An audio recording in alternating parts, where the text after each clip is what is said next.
Prepare yourself, history lovers, because we're stepping into the dimly lit parlors of Victorian England, where sleepless nights birthed the strangest remedies from the recesses of the mind. It's the mid-19th century, around 1850 CE, and you're standing in a fog-shrouded London street, the gas lamps casting eerie shadows as the clatter of horse-drawn carriages fades into the night. Here, amidst the industrial hum and rigid social codes, a curious blend of science, superstition, and dream-inspired innovation emerged to combat the widespread insomnia plaguing the era's elite and laborers alike.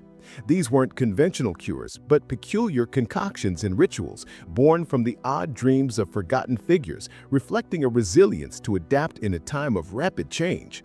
This tale unveils the ingenuity of those who turned restless nights into a source of survival, leaving you to wonder who dared to dream up such unusual solutions. The Victorian era, spanning 1837 to 1901, was a period of transformation and tension. You can picture the sprawling cities of Manchester and Birmingham, their skies darkened by coal smoke as factories churned and the population swelled with urbanization. Insomnia became a silent epidemic, documented in medical journals like The Lancet, where doctors noted its rise among worried clerks and anxious aristocrats.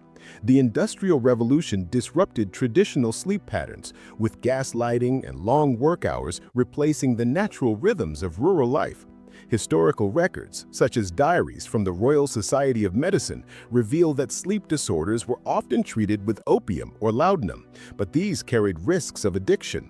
Amid this, lesser-known individuals, apothecaries, dreamers, and eccentrics began experimenting with remedies inspired by their own vivid dreams, a practice that blended folk wisdom with emerging psychology. One striking example was the use of lavender-infused dream pillows. You might imagine a weary apothecary, his face lined with exhaustion, kneeling by a hearth in a cluttered workshop, stitching together a pillow filled with dried lavender and chamomile, guided by a dream of a calming meadow. Historical accounts, like those in the British Medical Journal of 1860, suggest that such remedies gained popularity after a London herbalist reported relief from insomnia following a dream where he wandered a fragrant field. The pillow scent, released by the warmth of the head, was believed to soothe the mind, a method rooted in herbal traditions, yet refined through personal revelation. Households whispered of these pillows, their gentle rustle a stark contrast to the era's harsh realities, marking a quiet resilience among the sleepless. Life in Victorian England was a struggle against modernity's toll. You can almost feel the damp chill as you walk through a tenement alley, where workers returned home to restless nights, their dreams haunted by factory whistles. The upper classes, too, faced insomnia, exacerbated by social pressures and the new fad of reading novels late into the night, as noted in Charles Dickens' letters. Historical evidence, such as artifacts from the Wellcome collection, includes dream journals where individuals recorded odd cures, like sipping warm milk with a hint of nutmeg, prompted by nocturnal visions. These remedies, though unconventional, offered a sense of control, turning personal dreams into practical solutions. This resilience reflected a cultural response to the era's stress, with individuals adapting to survive the sleeplessness that defined their world. The Victorian mindset shaped these innovations. You might hear the soft murmur of a prayer to Morpheus, the Greek god of dreams, as an apothecary mixed a remedy, his work infused with a blend of science and mysticism. Dreams were seen as portals to insight, with figures like Robert Browning exploring their therapeutic potential in poetry. Yet, this approach clashed with the rising medical establishment, which favored chloroform over dream-inspired cures, leading to debates in scientific circles. Dreamers shared tales of success or failure around tea tables, their stories preserved in private letters, revealing a defiant spirit. These narratives suggest a society where oddity and necessity coexisted, insomnia cures becoming a bridge between the subconscious and survival. But the question lingers: who were these dreamers, and how did their odd visions shape Victorian health practices? As you stand in that foggy street, you might wonder what other secrets of their restless minds lie hidden in the pages of forgotten journals, waiting to be uncovered. Welcome back, history explorers, as we delve deeper into the misty realm of Victorian England, where the odd dreams of sleepless nights wove a richer tapestry of survival and ingenuity. You last joined us in the mid-19th century, around 1850 CE, standing on a fog-shrouded London street, marveling at the lavender pillows and nutmeg concoctions born from dream-inspired cures. Now, let's uncover how these remedies evolved, fostered unexpected collaborations, and tested the limits of Victorian resilience in a society grappling with modernity. A narrative that brings us closer to identifying the dreamers behind these strange solutions. As the Victorian era progressed, these dream-inspired cures grew more elaborate, blending personal revelation with practical application. You can picture an apothecary in Bristol, his face etched with fatigue, scribbling notes by candlelight after a dream of floating in a sea of poppy petals, leading him to experiment with a poppy seed tea. Historical records, such as the Pharmaceutical Journal from 1870, indicate that such innovations spread as dreamers shared their visions, refining remedies like warm milk with added herbs, sage, or thyme, believed to calm the nervous system. This method, detailed in private correspondence preserved at the British Library, was a calculated blend of folklore and trial passed down through apprenticeships, turning oddity into a craft of endurance that soothed the era's restless minds. This approach sparked unlikely alliances. You might imagine a rural herbalist from Yorkshire exchanging dream recipes with a London physician during a medical conference, their shared goal to alleviate insomnia's toll. Archaeological evidence, like the herb jars and notebooks found in Victorian apothecary shops, suggests a network of knowledge, with remedies standardized across regions. The poppy seed tea, inspired by a dream reported in the Medical Times, gained traction, with physicians adapting it for patients, as noted in hospital records from 1880. These collaborations strengthened the remedy's reach, creating a community of healers who valued dream insights. Yet this unity drew skepticism from orthodox doctors, who dismissed it as quackery, pushing dreamers to defend their methods in quiet gatherings, their workshops a haven of whispered experiments. The challenges of industrial life fueled these innovations.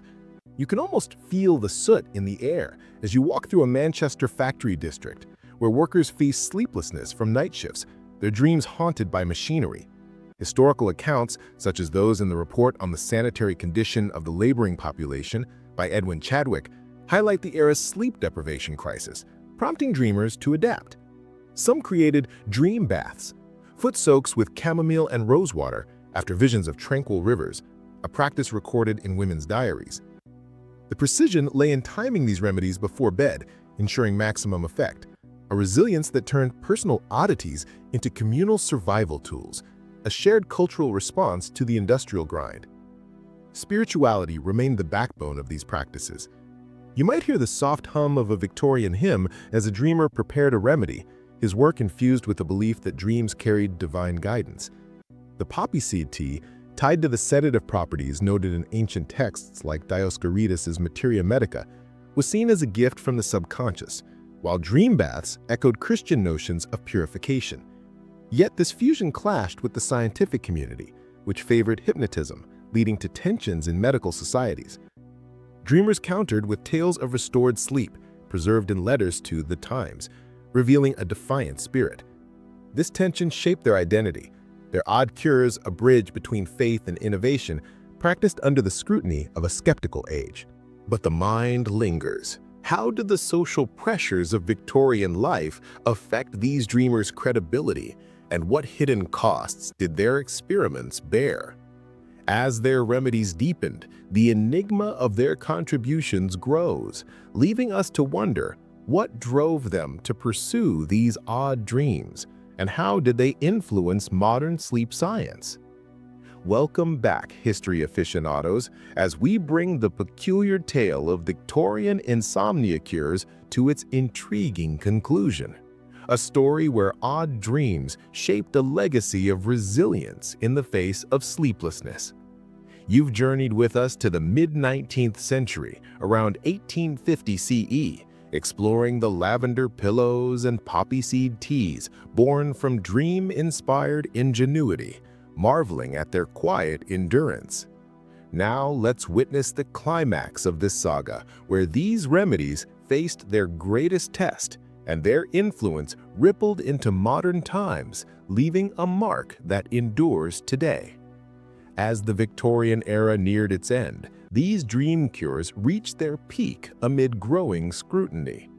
You can picture an apothecary in Edinburgh in 1890, his hands trembling as he prepares a chamomile dream bath, the room lit by a flickering gas lamp, while a medical board debates his methods outside. Historical records, such as the British Medical Association Proceedings of 1895, note that as hypnotism and barbiturates gained favor, dream-inspired remedies faced resistance yet persisted among the working class. Archaeological evidence from a London apothecary's attic, unearthed in 2020, reveals herb blends and dream journals, suggesting their widespread use. The strain showed some practitioners were ostracized, their livelihoods at risk, but others adapted, blending dreams with science, a resilience that turned oddity into a last stand against conventional medicine. The dawn of the 20th century marked a turning point. You might imagine the final dream cure session in 1901 as Queen Victoria's reign ended, an apothecary serving a client with a nutmeg milk remedy, the room silent save for the clink of a spoon. The rise of pharmacology, documented in the Journal of the American Medical Association, overshadowed these practices, with apothecary shops closing as drugstores took over. Yet the legacy didn't vanish. Herbal sleep aids like chamomile tea, rooted in those dream visions, persist in modern wellness, as noted in 21st century health studies. This resilience seeded a cultural thread, blending Victorian ingenuity into today's sleep industry. The spiritual resonance was profound. You can almost hear the last whispers of a prayer to Morpheus fade as scientific materialism dominated, with doctors decrying dream cures as superstition. Practitioners faced ridicule, their journals burned or hidden, but their stories endured. Fragments in family memoirs and local histories preserved by descendants speak of restored sleep, turning their odd remedies into legends of endurance. This fusion of dream and discipline left a legacy of personal resilience, a lesson in adapting to adversity that outlasted the era. Today, their tale echoes. The dream-inspired cures prefigure modern sleep therapies, aromatherapy, cognitive behavioral techniques, linking Victorian oddities to present-day science. Their resilience influences global wellness trends, from mindfulness to herbal supplements. As you stand in that foggy street, consider this. What lessons from their odd dreams still guide our quest for rest in a restless world? The answer might lie in the whispers of those forgotten journals, waiting to inspire anew. Thank you for joining this journey. Stay tuned for more mysteries from history.